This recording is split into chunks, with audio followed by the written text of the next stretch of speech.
السماء منفطر به كان وعده مفعولا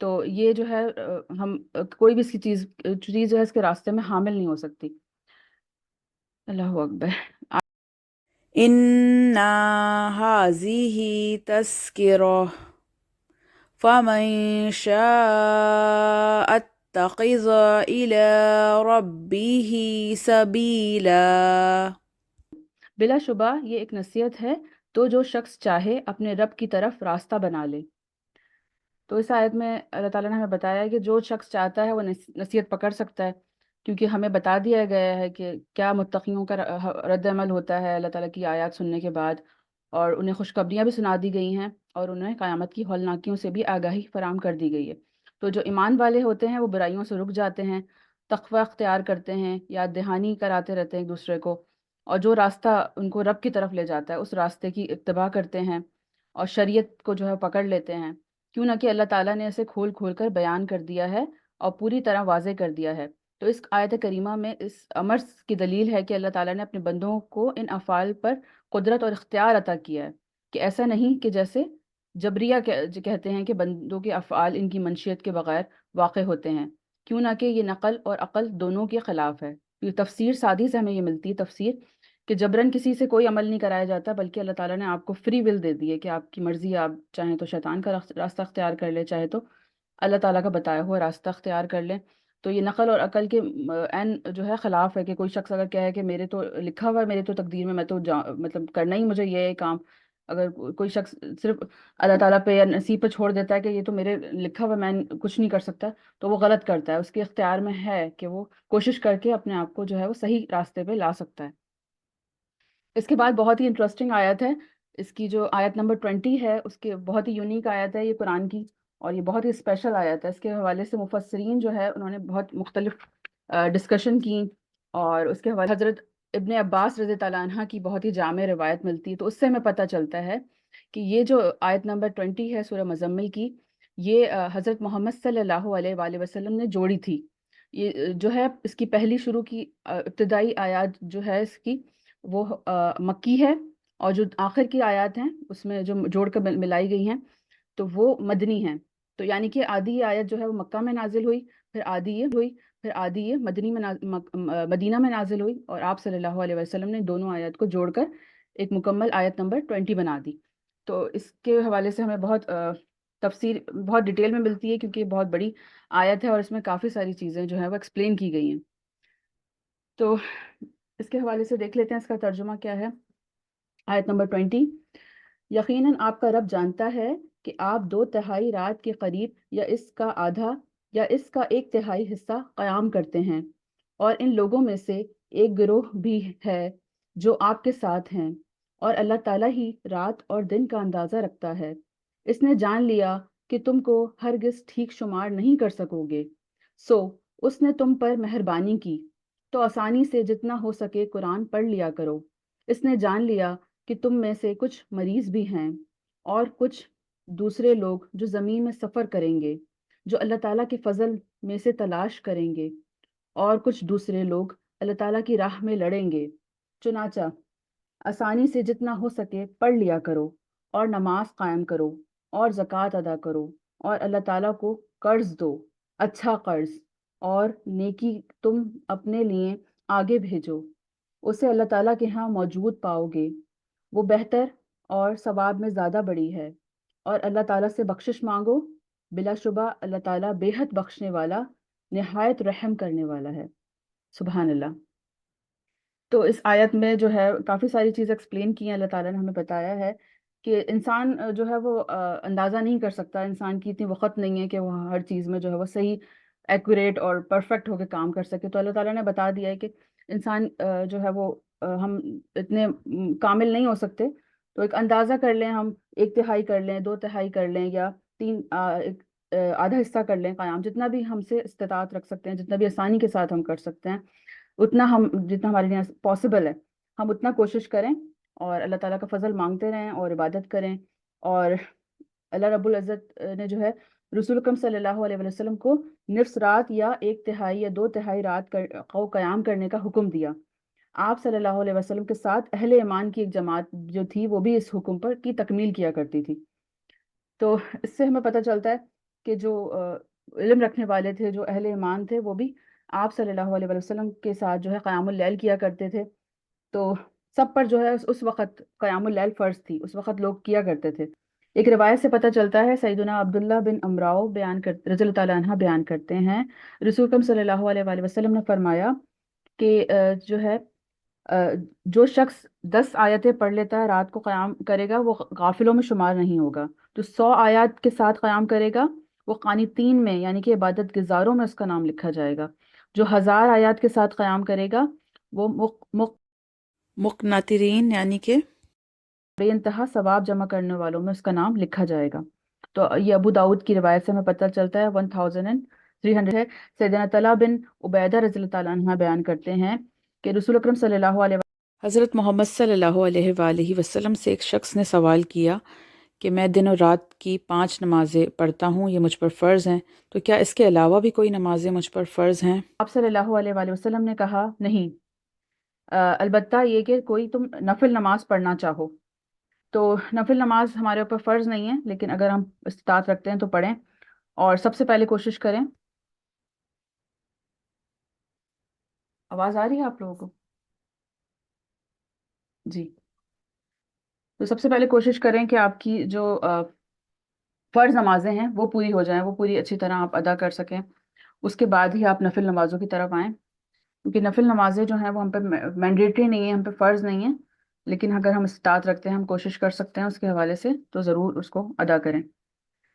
تو ہم انسان جو ہے شمار نہیں کر سکتے، تو اللہ تعالیٰ نے ہمیں بتا دیا کہ ہم سے کمی بیشی تو ہو جائے گی، کچھ لوگ مقدار میں زیادہ عبادت کر پائیں گے، کچھ لوگ کم کر پائیں گے، تو ایک اندازے کے حساب سے جیسے آپ کے لیے آسانی ہو اتنی آپ عبادت کر لیں، اور جو ہے وہ اللہ تعالیٰ جو ہے ہمیں وہ اس کے بدلے بہترین اجر دینے والا ہے۔ تو آسانی کے ساتھ جتنا بھی آپ قرآن پڑھ سکیں اس کی عادت بنا لیں، اور جتنا زیادہ جس کو قرآن یاد ہوتا ہے اس کے لیے عبادت کرنا اتنا آسان ہو جاتا ہے، وہ اتنی زیادہ دیر تک وہ قیام کر سکتا ہے، اتنی زیادہ دیر تک وہ لمبی لمبی نمازیں پڑھ سکتا ہے۔ تو جتنا زیادہ آپ کو قرآن یاد ہوگا، آپ کا دل عبادت میں لگے گا بھی، اور ذوق و شوق بھی بڑھے گا، اور آپ کو معرفت بھی حاصل ہوگی۔ تو قیام اللیل کرنے والا جو نمازی ہوتا ہے، وہ صرف ایک وقت تک جو ہے وہ نماز پڑھے، جب تک دل جو ہے اس کا خوشی اس کے ساتھ جو ہے اس کی طرف مائل ہو، تو خوشی کے ساتھ نماز پڑھتا رہے، لیکن جیسے ہی اکتاہٹ ہو یا سستی آ جائے یا آرام کرنے کو دل چاہے، تو فوراً آپ جو ہے وہ آرام کی طرف اور راحت کی طرف چلے جائیں، اور اپنے آپ کو جو ہے تھوڑا سا سکون اور آرام بھی جو ہے وہ اپنے آپ کو دیں۔ اس کے بعد ہے کہ اللہ تعالیٰ جو ہے وہ جانتا ہے کہ ہم میں سے کچھ لوگ مریض بھی ہوتے ہیں، یعنی کہ اللہ تعالیٰ کو پتہ ہے کہ کچھ لوگ بیمار ہو جاتے ہیں، تو وہ 2/3 نفس یا 1/3 رات کی نماز ان پر گرہ گزرتی ہے۔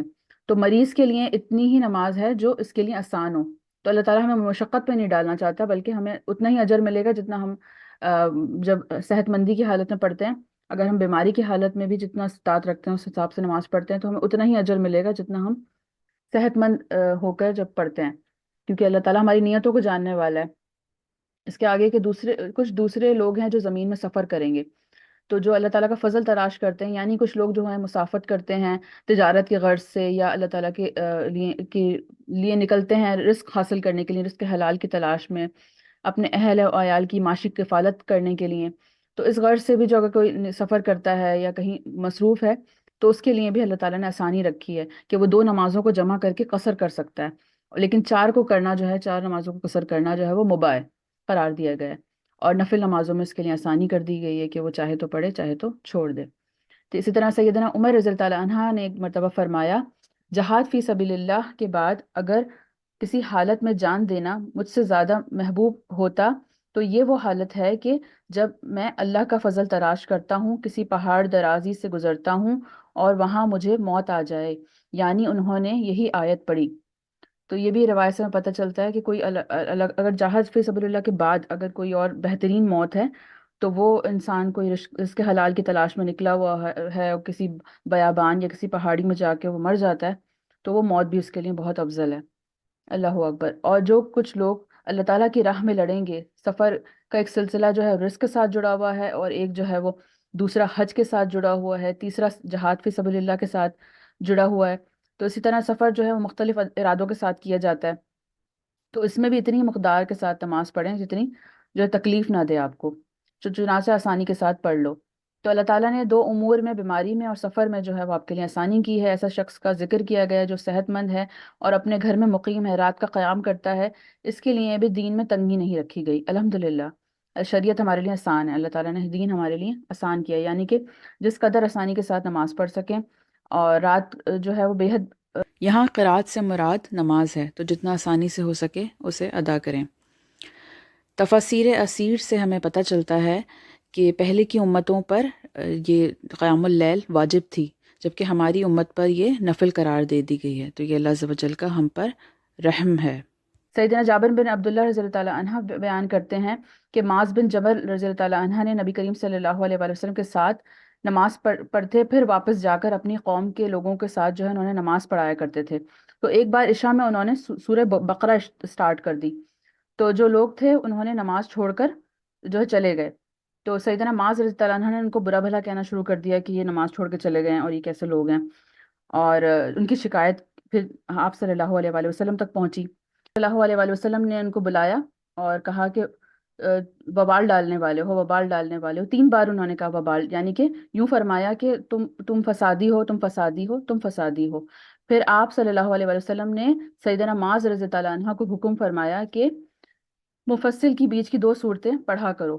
امراؤ بن دینار رضی اللہ عنہ نے کہا کہ مجھے وہ یاد نہیں ہے کہ وہ 2 صورتوں کے نام کیا تھے، لیکن یہ بھی صحیح بخاری کی حدیث سے ملتا ہے، یعنی کہ اتنی زیادہ دین میں شدت اختیار کرنا کہ لوگوں کے لیے محال ہو جائے اس پہ عمل کرنا یا کھڑے رہنا نماز ادا کرنا، تو یہ بھی بہت غلط بات ہے اور اس سے بھی ہمیں روکا گیا ہے۔ ابن عباس رضی اللہ تعالیٰ عنہ نے کہا اس سے مراد 100 آیات ہیں۔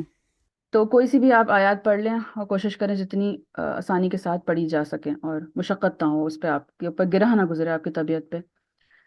کردن حسنہ ہے، اس کا ورڈ کا میننگ کون بتائے گا مجھے کہ کردن حسنہ کی میننگ کیا ہے؟ قرض حسنہ کیا ہوتا ہے؟ جیسے آپ کسی کو قرض دیتے ہیں، جی کوئی بھی بتا دے قرض حسنہ کیا ہوتا ہے؟ وہ قرض جو اخلاص وہ سے قرض کر دو،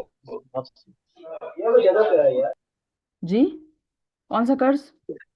اخلاص سے کر اخلاص سے قرض۔ اور کون بتائے گا قرض حسنہ کیا ہوتا ہے؟ وہ قرض وہ قرض جس کی واپسی کی شرط نہ رکھی گئی ہو۔ جی جی، تو اللہ تعالیٰ کو ہم کیسے قرض حسنہ دیتے ہیں؟ اچھا، اس آیت میں پہلے تو ہمیں کہا گیا کہ نماز قائم کرنی ہے، اور نماز کے حوالے سے یہ جو ہم ادا کرتے ہیں نا نماز، وہ ادا نہیں ہوتی، ہمیں قائم کرنے کا حکم دیا گیا ہے، تو ہمیں اس میں چاہیے کہ ہم اس کو قائم کریں، نہ کہ بس ادا کر دیں جلدی جلدی پڑھ لیں، بلکہ اس کو قائم کریں، اس کو اچھی طریقے سے جو ہے وہ پڑھیں اور خوشی اور دل لگی کے ساتھ ادا کریں۔ اس کے جو شرائط ہیں، اس کے جو بھی ہمیں بتائے گئی ہیں، تکمیل کرنی چاہیے، اس تمام امور کا خیال رکھ کے اس کو قائم کرنا چاہیے۔ پھر دوسرا جو زکوٰۃ ہے، وہ زکوٰۃ ہمیں جو ہم پہ فرض ہے، تو ہمیں اس کو جو ہے وہ دینا چاہیے۔ وہ یہ قرض جو ہے وہ جو ہمارے اوپر ہم سب کے یہ بھی ایک طرح کا قرض ہے جو ہم اللہ تعالیٰ کی راہ میں دیتے ہیں، اور اللہ تعالیٰ کی رضا کے لیے ہم جو خرچ کرتے ہیں، تو جتنا جس کو اوپر فرض ہے وہ ضرور ادا کرے، اور جتنی زیادہ سچائی کے ساتھ، جتنے زیادہ دل آپ کا صاف ہوگا، آپ اتنا زیادہ اجر پائیں گے۔ تو اپنی نیتوں کو صاف رکھیں، اپنے دل کو صاف رکھیں۔ اور قرض حسنہ ایسا ہی بتایا انہوں نے کہ وہ قرض ہے جو جس کی ہم کسی ہم کوئی قرض ہم سے کوئی قرض مانگتا ہے اور ہم اسے جو ہے وہ دے دیتے ہیں، اور ہم اس سے یہ نہیں واپسی کی وہ نہیں کرتے کہ چلو تمہارے پاس جب ہوگا تم واپس کر دینا، اور ہو سکتا ہے وہ انسان آپ کو کبھی واپس بھی نہ دے سکے، شاید وہ اتنا ہی زیادہ غریب ہو، اتنا زیادہ مجبور ہو، بے بس ہو، اور آپ نے اس کو کھلے دل کے ساتھ دے دیا، تو یہ ہوتا ہے قرض حسنہ۔ تو اللہ تعالیٰ ہمیں اس کی توفیق دے کہ ہم اتنا بڑے دل کے ساتھ لوگوں کی مدد کر پائیں، کیونکہ یوزولی یہ ہوتا ہے کہ ایک معاہدہ کیا جاتا ہے کہ اتنے ٹائم کے بعد قرض واپس کرنا ہے۔ اسی طرح جو ہم اللہ تعالیٰ کو جو قرض حسنہ دیتے ہیں، وہ وہ بھی اللہ تعالیٰ، جب ہم ایک روایت سے ہمیں پتہ چلتا ہے قیامت کے دن اللہ تعالیٰ ہم سے پوچھے گا نا کہ انسانوں سے کہ میں بھوکا تھا تو تم نے مجھے کھانا نہیں دیا، میں جو تھا مجھے کپڑوں کی ضرورت تھی، تم نے مجھے کپڑا نہیں پہنایا، میں جو تھا تم سے سوال کرتا تھا، تم نے جواب نہیں۔ تو انسان کہے گا کہ یا اللہ آپ، یا پروردگار، آپ کو کب بھوکے تھے، آپ کو کب ضرورت تھی، آپ کو کب؟ تو وہ اللہ تعالیٰ کہے گا جو میرے بندے تھے، جو میرے بندے تم سے سوال کیا کرتے تھے، جو میرے بندے بھوکے تھے، جو تمہارے سامنے سے گزرا کرتے تھے، جو میرے بندے تم سے سوال کیا کرتے تھے اور تم نے جو ہے دھتکار دیا کرتے تھے یا جواب نہیں دیا کرتے تھے۔ تو اس سے ہمیں پتہ چلتا ہے کہ جو ہم لوگوں پہ احسان کرتے ہیں، وہ ہم اللہ تعالیٰ کی جو مخلوق پہ ہم جو احسان کر رہے ہیں، جو ان کو ہم قرض دے رہے ہیں، وہ ہم اللہ تعالیٰ کی راہ میں دے رہے ہیں، تو ہم اللہ تعالیٰ سے اس کا اجر کی امید رکھتے ہیں، تو وہ اللہ تعالیٰ ہمیں جو ہے کو ہم قرض دے رہے ہیں ایک طرح سے۔ تو یہ اللہ تعالیٰ کے لیے وہ جو قرض دیتا ہے، تو سوچیں کہ اللہ تعالیٰ تو کی تو وحدانیت، اللہ تعالیٰ کے خزانے لامحدود ہیں، اللہ تعالیٰ کی بادشاہت جو ہے وہ بے اس مثال کو ہے۔ لوٹائے گا۔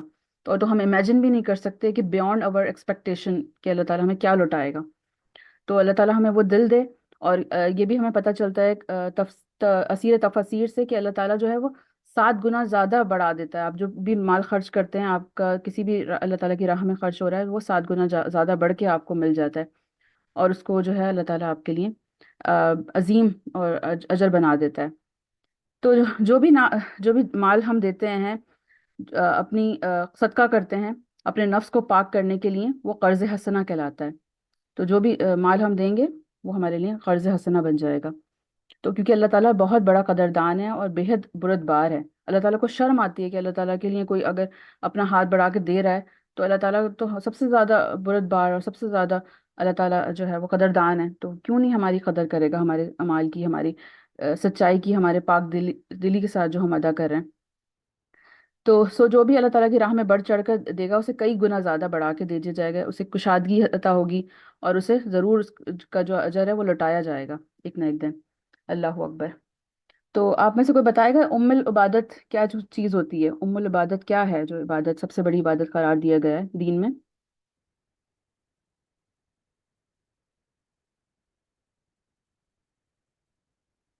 ام العبادت کسے کہتے ہیں؟ ابھی کس چیز، اخلاص کو اس آیت پہ ہم نے کس چیز کا ذکر کیا ابھی جو میں نے سٹارٹ میں پڑھی اس میں؟ تہجد یا قیام اللیل۔ جی، دین کا ستون کیا ہے؟ نماز۔ جی، تو ام العبادت کیا ہوئی ہماری سب سے پہلی ستون؟ کیا ہے پہلا ستون؟ نماز جی، تو نماز جو ہے وہ ہمارے لیے بہت امپورٹنٹ ہے، ہمارا ستون ہے، ہمارے دین کی عبادت ہے۔ اور عبادت جو ہے اس کے بھی لیول ہیں، تو سب سے عظیم اور ہائیسٹ لیول ہوتا ہے معرفت کا، اس تک انسان کو پہنچنے کے لیے پہلے جو ہے وہ عبادت کرنی بہت ضروری ہے۔ اور عبادت جو ہے وہ اس کا کیا مغز ہے، عبادت کی کیا جو چیز ہے جو اس کا مغز ہے، عبادت میں ہم کیا حاصل کرتے ہیں، سب سے زیادہ امپورٹنٹ چیز کیا ہوتی ہے عبادت کے اندر؟ اللہ تعالیٰ کا قرب۔ جی جی، وہ تو حاصل ہوتا ہے، مگر اس میں کیا کس ذریعے سے ہم اللہ تعالیٰ کا قرب مانگتے ہیں، کیسے مانگتے ہیں ہم؟ اللہ تعالیٰ کی تعریف کر کر سب۔ الدعاء هو العبادہ۔ تو دعا جو ہے وہ عبادت ہے، ہم جب دعا کرتے ہیں تو یہ بھی ہماری عبادت کا حصہ ہے، اور عبادت کا مغز ہے۔ اگر آپ عبادت کر رہے ہیں لیکن آپ دعا نہیں مانگ رہے اللہ تعالیٰ سے، تو یہ بھی نعوذ باللہ بہت بڑا گناہ ہے، کہ کوئی جو انسان اللہ تعالیٰ کے آگے سوال نہیں کرتا، اس کے خلاف بھی وعیدیں ہیں کہ جو اللہ تعالیٰ سے نہیں مانگتا ہے تو یہ بھی ایک طرح کا وہ غلط کام کر رہا ہے، یہ بھی گناہ میں شامل ہو جاتا ہے، گناہ میں اللہ تعالیٰ ہم اس سے محفوظ رکھے۔ اور جو سب سے لیکن سوری، میرا ایک کوشچن ہے یہاں پہ۔ جی، اگر ہم نماز پڑھیں، ٹھیک ہے، ہوں، تو ہم تو آلریڈی، اگر ہم فاتحہ پڑھیں تو ہم دعا مانگ رہے ہیں نا، جی، تو نماز پھر کیسے یہ تو کیسے ہو سکتا ہے کہ کوئی بندہ نماز پڑھا اور وہ نہ مانگ رہا ہو؟ اس میں نماز میں اب دیکھا جائے گا، اس کا خشوع و خضوع دیکھا جائے گا، اس کا دل کی گہرائی تو اللہ تعالیٰ ہی دیکھنے والا ہے کہ وہ دل سے پڑھ رہا ہے نہیں پڑھ رہا ہے۔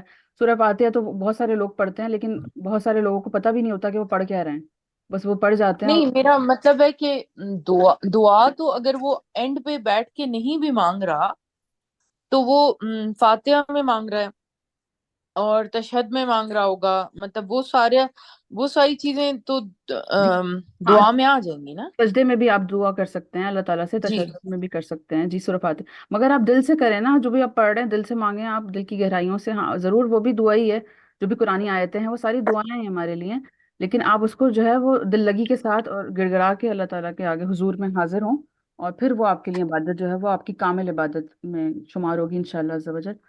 تو قیام جو بھی کریں تو وہ دل لگی کے ساتھ، خشوع و خضوع کے ساتھ کریں، بلکہ ایسا نہ کریں کہ دھیان آپ کا کہیں اور ہو، اور آپ اس پہ نہ توجہ دے رہے ہوں کہ دعا کیا میں مانگ رہا ہوں، کیا میں مخاطب کیا ہوں اللہ تعالیٰ سے، میری عرضی کیا ہے۔ تو یہ ضرور امپورٹنٹ ہے۔ اور آپ لوگوں کو پتہ ہے کہ سب سے زیادہ ہائیسٹ لیول کیا ہوتا ہے تقویٰ پرہیزگاری کا، کیا کوئی انسان اچیو کر سکتا ہے؟ کہ اس کو لگے کہ میں اللہ تعالیٰ کے سامنے بیٹھا ہوں، یا مطلب مطلب میں جس کے لیے عبادت کر رہا ہوں وہ میرے سامنے ہے جی اور یا کوئی میں اس کے سامنے ہوں. ہائیسٹ لیول آف تقوی، اور اللہ تعالیٰ کو اگر آپ سے ڈرتے ہیں، آپ پرہیزگار ہیں، آپ واقعی میں اللہ تعالیٰ کو حاضر ناظر جانتے ہیں، تو کیا ہائیسٹ لیول ہوتا ہے انسان کے؟ کیا چینجز آتے ہیں اس کی زندگی میں؟ وہ انسان کیا کرتا ہے؟ کیا رد اوور عمل؟ آل چینج اوور آل چینج ہونے لگ جاتا ہے. ہر کام سوچ سمجھ کے کرتا ہے، اور جو لفظ ادا کرتا ہے منہ سے وہ 100 ٹائم سوچتے کوئی ایسا لفظ نہ نکلے جو اللہ تعالیٰ کو ناپسند ہو جائے. تو اس لیے کیونکہ اللہ کے نبی نے زبان مبارک پکڑ کے کہا تھا سب کچھ یہی ہے، تو زبان کا استعمال بہت اچھا ہونا چاہیے، تو آپ ہر چیز اچیو کر سکتے ہو. جی اور کوئی؟ جی جو کہ جب انسان میں توکل، سوری کوشچن آپ دوبارہ ریپیٹ کریں گی؟ ہائیسٹ لیول آف تقوی، پرہیزگاری جو انسان اچیو کر لیتا ہے، جو اللہ تعالیٰ سے ڈرنے لگتا ہے، جو اللہ تعالیٰ کی تو طرف. وہ احسان کی سٹیٹ میں چلا جا، پھر تو مطلب وہ اس جی کا ہر عمل ہر ایکشن جو ہوگا وہ مومن والا ہو جائے گا نا، بالکل کیونکہ بالکل. اس کو یہ ہوگا کہ میری اتنی محبت ہے تو کہیں یہ محبت میرے سے دور نہ ہو جائے. ایگزیکٹلی. مطلب تقویٰ کا تو مقصد ہی یہ نا کہ آپ کو محبت ہے جو آپ وہ نہیں کرنا چاہ رہے نا، لوز نہیں کرنا چاہ رہے. جی تو وہ احسان. خوف احسان کا بھی لیول یہی بالکل ہوتا ہے، صحیح بتایا آپ نے. احسان کی لیول پہ جی چلا جائے گا جی. احسان کیا ہے؟ مطلب مطلب میں نے احسان تو بتا دیا تھا لاسٹ آئی تھنک لیکچر میں. احسان کا جو سب سے زیادہ مستحق کون ہے آپ کی زندگی میں؟ سب سے زیادہ احسان کس کے ساتھ کرنا چاہیے؟ اپنے والدین کے والدین. ساتھ. والدین کے ساتھ. جی اور اس سے پہلے؟ اللہ تعالیٰ سب سے پہلے تو اللہ تعالیٰ ہوں گے. اور کوئی؟ اور کون بتائے گا؟ سب سے زیادہ احسان کا مستحق کون ہے آپ کی زندگی میں؟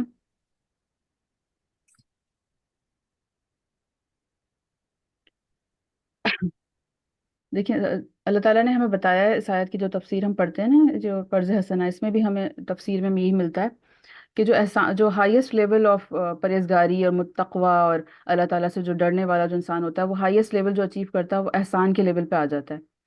اور احسان کو ہم ڈیفائن کر چکے ہیں کہ احسان کیا ہوتا ہے. اب احسان جو ہے سب سے پہلے انسان کس کے ساتھ کرے گا؟ یہ ہم جب آپ میں سے کسی نے ٹریول کیا ہو اپنے ایروپلین میں، تو جب وہ ماسک، آکسیجن ماسک گرتا ہے تو کیا وہ اناؤنسمنٹ کرتے ہیں اس کے بعد؟ کیا بولتے ہیں وہ کہ کبھی ایمرجنسی سچویشن ہو، جیسے آپ میں سے کسی نے سی آر پی سیلف.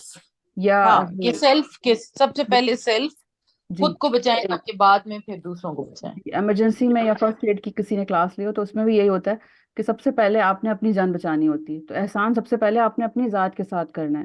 ورنہ اگر آپ مطلب آپ کو خود ہی نہیں پتا ہوگا کہ میرے ذات کے حوالے سے میرے اوپر کیا حقوق و فرائض ہیں، تو پھر آپ دوسروں کو کیسے بچائیں گے؟ کیسے دوسروں کو آگ سے بچائیں گے؟ پہلے تو آپ نے اپنے آپ کو آگ سے بچانا ہے نا، پھر ہی آپ دوسروں کو گائیڈ کر پائیں گے کہ میں اس راستے پہ چل رہا ہوں، تم بھی آ جاؤ، تو ہم مل کے ساتھ چلتے ہیں. تو کسی کو گائیڈ کرنے کے لیے پہلے آپ کو خود پتا ہونا چاہیے کہ کون سا راستہ صحیح ہے، کون سا غلط ہے. تو پہلے سب سے پہلے آپ کو اپنی ذات کے اوپر احسان کرنا ہے کہ آپ نے خود وہ لیول اچیو کرنا ہے، خود کوشش کرنی ہے. اور تاکہ آپ کا تعلق اگر اللہ تعالیٰ سے اسٹرانگ ہوگا تو انشاءاللہ پھر آپ جو ہے وہ مزید لوگوں کو بھی اس سے آگاہی فراہم کر سکیں گے.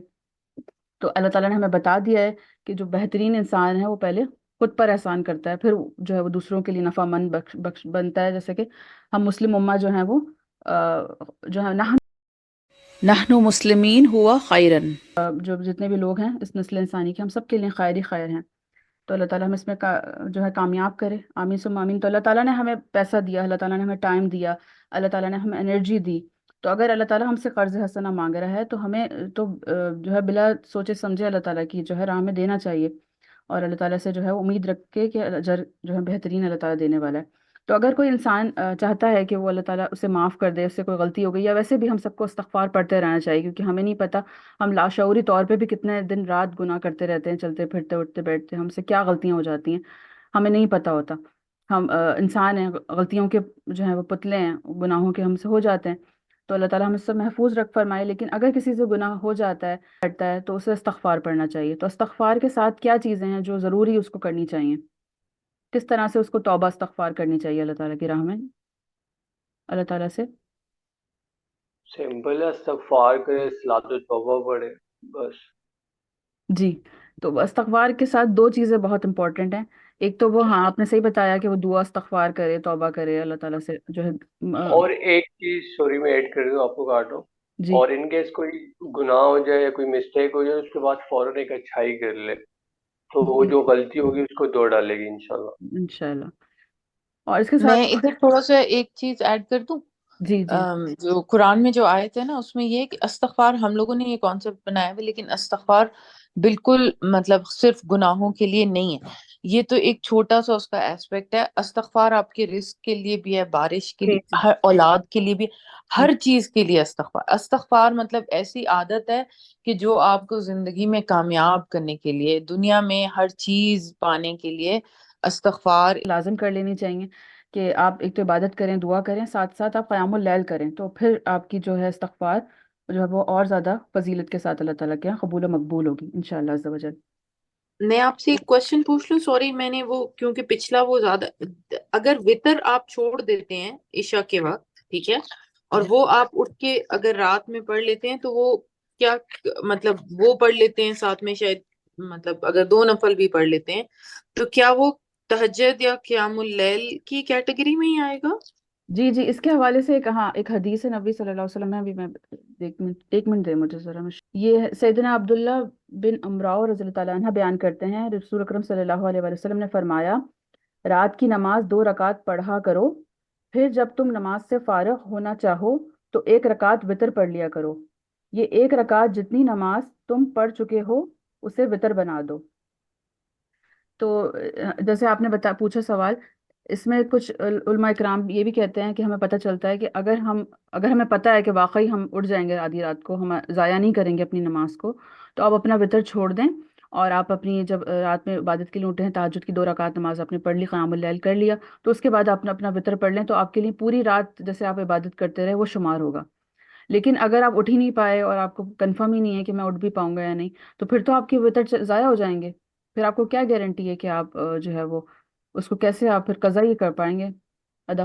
تو کوشش کریں کہ جیسے آپ کے لیے آسانی ہو ویسے کر لیں. اگر آپ کا پتہ ہے کہ میں 100% میں شور ہوں، میں اٹھ جاؤں گی، تو پھر تو آپ یہ کریں، کیونکہ آپ کے لیے پھر نامہ اعمال میں پوری رات کا اجر لکھ دیا جائے گا جب کہ آپ پوری رات عبادت کرتے رہے. تو آپ کے لیے اتنا اچھا بہترین اس کا حساب ہوگا. لیکن اگر آپ نہیں شور ہیں تو جو آپ کے لیے آسانی ہے وہ کریں.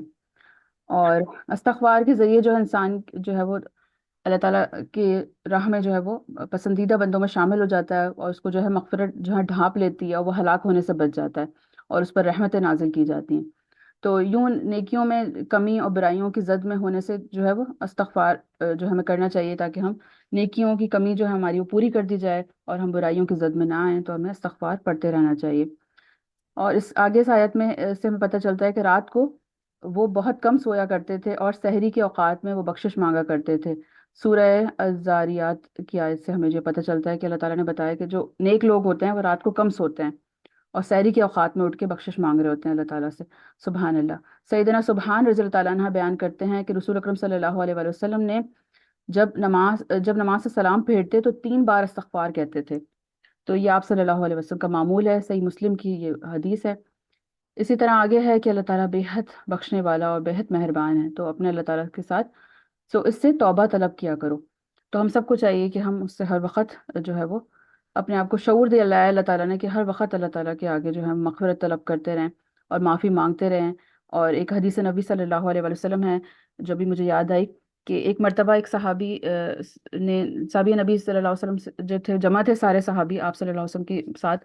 تو آپ صلی اللہ علیہ وآلہ وسلم نے فرمایا کہ کوئی بھی شخص جنت میں نہیں جا سکتا جب تک اللہ تعالیٰ نہ چاہے. تو انہوں نے، ایک صحابی نے سوال کیا، یا رسول اللہ صلی اللہ علیہ وآلہ وسلم کیا آپ بھی نہیں؟ تو انہوں نے کہا ہاں میں بھی نہیں جا سکتا جب تک اللہ تعالیٰ نہ چاہے. تو اللہ تعالیٰ کی منشیت اور اللہ تعالیٰ کا جو ہے وہ ہم سب پہ اتنا جو ہے امپورٹنٹ رول ہے کہ پیغمبر بھی جب ہی جائیں گے جب اللہ تعالیٰ کی پرمیشن ہوگی. تو ہم سب کو چاہیے کہ ہم شعوری طور پہ اللہ تعالیٰ سے ہی مانگتے رہا کریں. اور کوئی بھی کامل ایمان والا کوئی بھی نہیں ہو سکتا ہم میں سے، کیونکہ ہم سب غلطیاں کرتے رہتے ہیں. تو ہم سب کو جو ہے وہ اپنے ایمان کو بچانے کے لیے، اپنے ایمان کو اسٹرانگ کرنے کے لیے بہت محنت کرنے کی ضرورت ہے. اور آگے اس کی آخری کی آیت بہت ہی پیاری دعا ہے جو ہم سب نماز میں پڑھا کرتے ہیں، ربنا اغفر لی ولوالدی وللمؤمنین یوم یقوم الحساب. اے پروردگار، مجھے، میرے والدین کو اور تمام مومنین کو بخش دے جس دن حساب قائم کیا جائے گا۔ اللہ اکبر، اللہم آمین ثم آمین۔ اللہ تعالیٰ کی دو ہی توفیق سے ہم نے جو ہے سورہ مزمل مکمل کی۔ اللہ تعالیٰ نے ہمیں یہ موقع دیا۔ اللہ تعالیٰ سے دعا ہے کہ اللہ تعالیٰ اس کا پڑھنا، سننا اور ہمارا جمع ہونا جو ہے وہ اپنی بارگاہ اقدس میں قبول و مقبول فرمائے، اور جو کچھ ہم سمجھ پائے، جو کچھ ہم سیکھ پائے، وہ ہمارے فہم میں جو ہے وہ اللہ تعالیٰ اس کو محفوظ فرمائے اور ہم اس پر عمل کریں اور ہماری یادداشت کا حصہ بنا رہے، اور جو کچھ ہم سے چھوٹ گیا اللہ تعالیٰ ہم اسے یاد کرنے کی توفیق عطا فرمائے، اور اللہ تعالیٰ ہم سب کے لیے آسانیاں کرے، اور جب حشر کے دن سننا، یہاں جمع ہونا جو ہے وہ ہمارے کام آ جائے اور قرآن ہمارے حق میں گواہی دے۔ آمین ثم آمین۔ سبحانک اللہم وبحمدک ولا الہ الا انت استغفرک ونتوب الیک۔ السلام علیکم ورحمۃ اللہ وبرکاتہ۔